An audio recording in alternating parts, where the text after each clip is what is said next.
Olá, seja muito bem-vinda, seja muito bem-vindo. Você que vai ler e meditar na palavra comigo hoje. Nós vamos fazer a leitura e a meditação do capítulo 11 de Apocalipse. Amém? Vamos orar. Vamos orar. Pai querido e Pai amado, gratidão por mais um dia na tua presença. Obrigada pela vida. Obrigada pelo privilégio de poder contemplar a tua criação. Obrigada pelo privilégio de poder abrir a sua Santa Escritura e meditar nela dia e noite. Fala conosco, Senhor Deus, através da tua palavra. Abre os nossos corações, abre a nossa mente, para que a gente receba a tua palavra que é viva e eficaz. Ministra em nossos corações, Pai amado. Enche esse ambiente com o teu Santo Espírito e que nada venha nos distrair e nos tirar o foco da leitura. Essa é a oração que eu faço em nome de Jesus. Amém. Amém, irmãos? Diz assim a palavra. Foi-me dado um caniço semelhante a uma vara, e também me foi dito, desculpe, irmãos, levante-se e vá medir o santuário de Deus, o altar e os que adoram no santuário. Mas deixe de lado o átrio exterior do santuário e não meça, porque esse átrio foi dado aos gentios, que por 42 meses pisarão a cidade santa. Darei autoridade às minhas duas testemunhas para que profetizem durante 1260 dias, vestidas de pano de saco. São estas as duas oliveiras e os dois candelabros que estão em pé diante do Senhor da terra.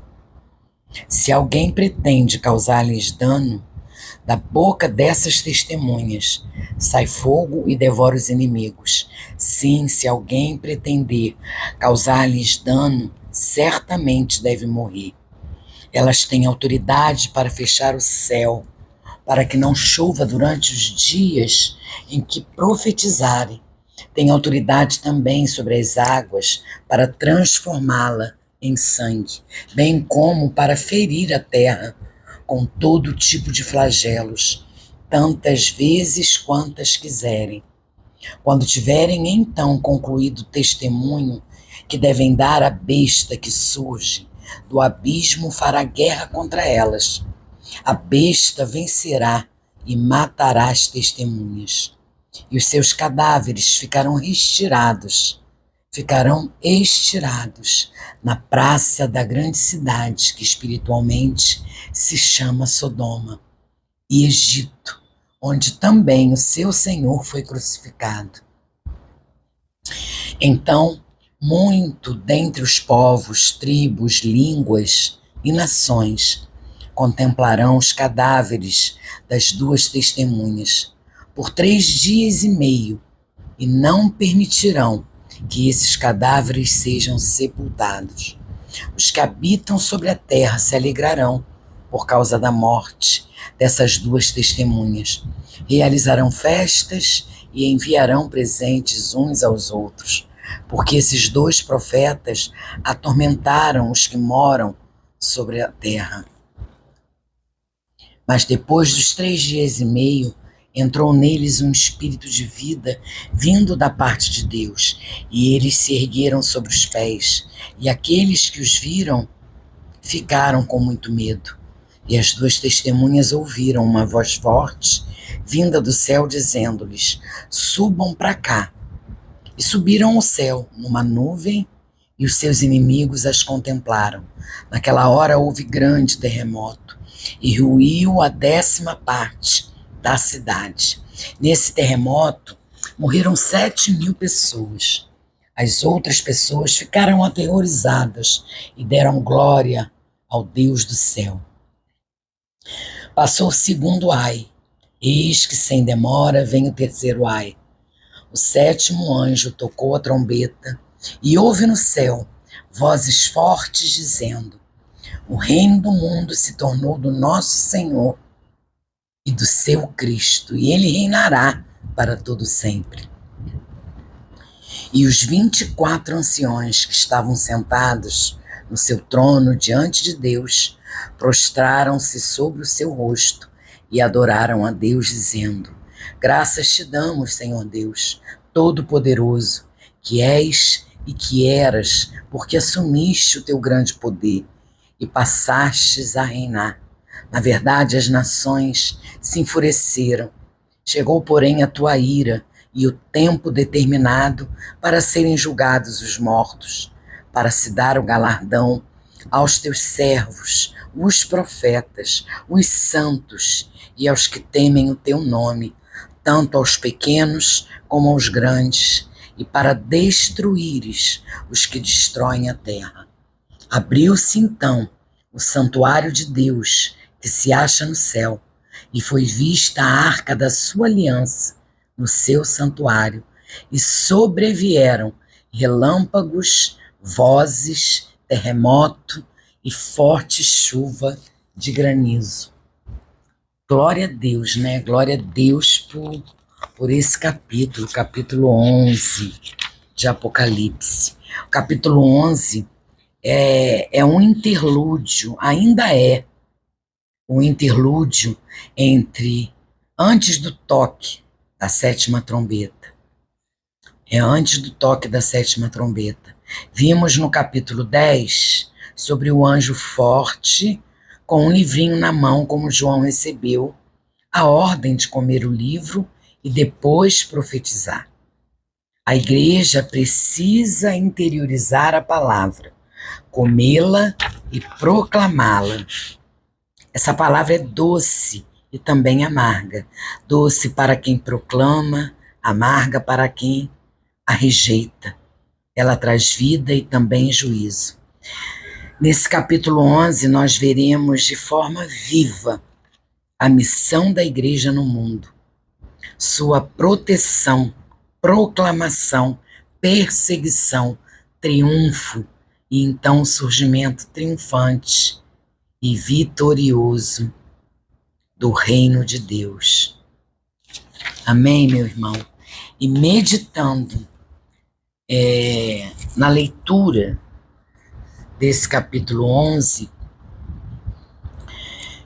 ele nos traz o chamado à fidelidade em meio à tribulação. Esse capítulo nos lembra que mesmo em tempos de intensa oposição, Deus permanece soberano sobre todas as coisas. As duas testemunhas que são faladas nesse capítulo exemplificam coragem e fidelidade em meio à hostilidade. Elas não apenas proclamam a verdade, mas também vivem como sinais vivos do poder de Deus. Em nossos dias, nos dias atuais, somos chamados a testemunhar com a mesma ousadia, mesmo quando enfrentamos resistência de muitos.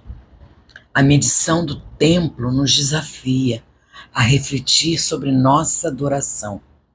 Estamos verdadeiramente comprometidos com Deus ou apenas ocupamos o pátio exterior? A separação entre os adoradores e os gentios nos convida a um relacionamento genuíno com o Senhor.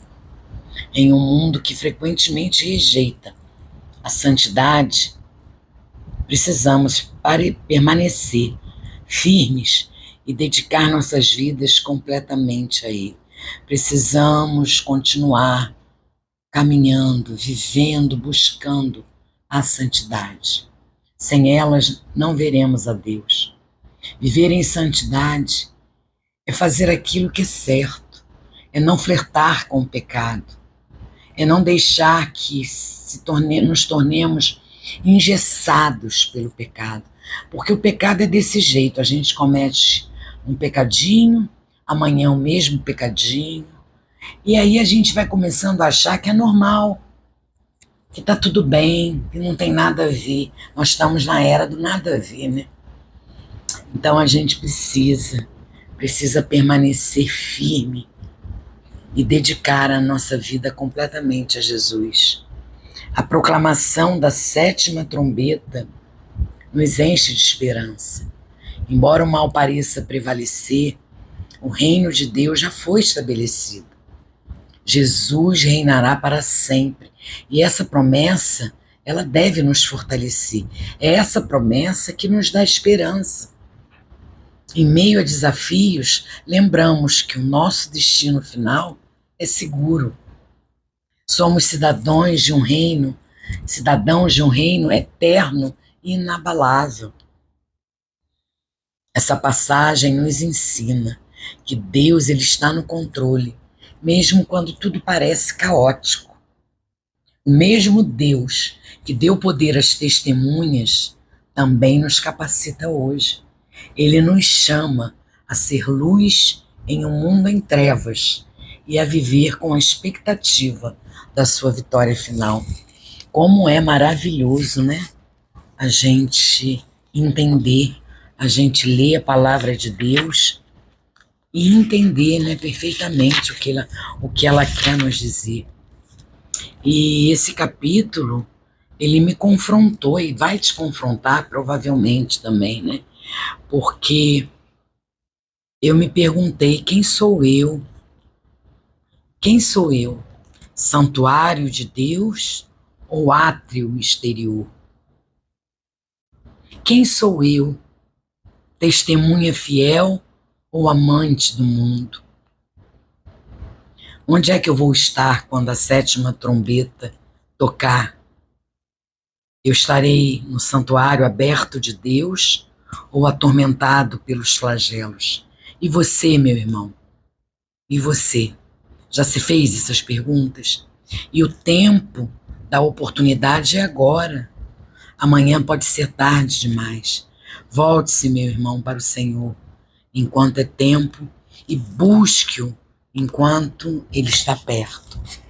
Esse é o chamado do Senhor para a gente nesse tempo, que a gente se volte a Ele. Vamos orar, agradecendo essa leitura, agradecendo essa meditação. Pai, obrigada, Senhor, obrigada por tanto amor, por tanta misericórdia, por o Senhor nos permitir, o Senhor nos dá tempo de nos arrependermos, de nos voltarmos para Ti, Pai. Eu te agradeço, Pai. Nós te agradecemos pela promessa do reinado eterno de Cristo. E peço a Ti força para que a gente viva com esperança e confiança em Sua soberania, Pai amado. Eu oro, Senhor Deus, para que o Senhor fortaleça a nossa fé, mesmo em tempos de oposições, em tempos de divisões, em tempos de dificuldades, em opressões, em tempos de opressão, e nos capacite a ser uma testemunha fiel em todas as circunstâncias, Pai amado. Que o Senhor nos dê um coração de adoradores, um coração de adoração verdadeira, um coração comprometido com a sua vontade e não apenas com as aparências religiosas, meu Deus. Que a gente viva verdadeiramente a tua palavra, que a gente seja a imagem refletindo o Senhor, que as pessoas vejam em nós o Senhor. Nos dê, Pai, nos capacita, nos dê ousadia, nos dê sabedoria, nos dê discernimento para proclamar a tua palavra, para ensinar a tua palavra às pessoas que querem ouvir, às pessoas que têm sede de ti. Ah, meu Deus, obrigada. Obrigada pelas suas imensas oportunidades de nos rendermos a ti. Obrigada, meu Deus, pelo teu imenso amor. Essa é a oração que eu faço, em nome de Jesus, com perdão dos meus pecados. Amém e amém. Amém, irmãos. Deus abençoe vocês.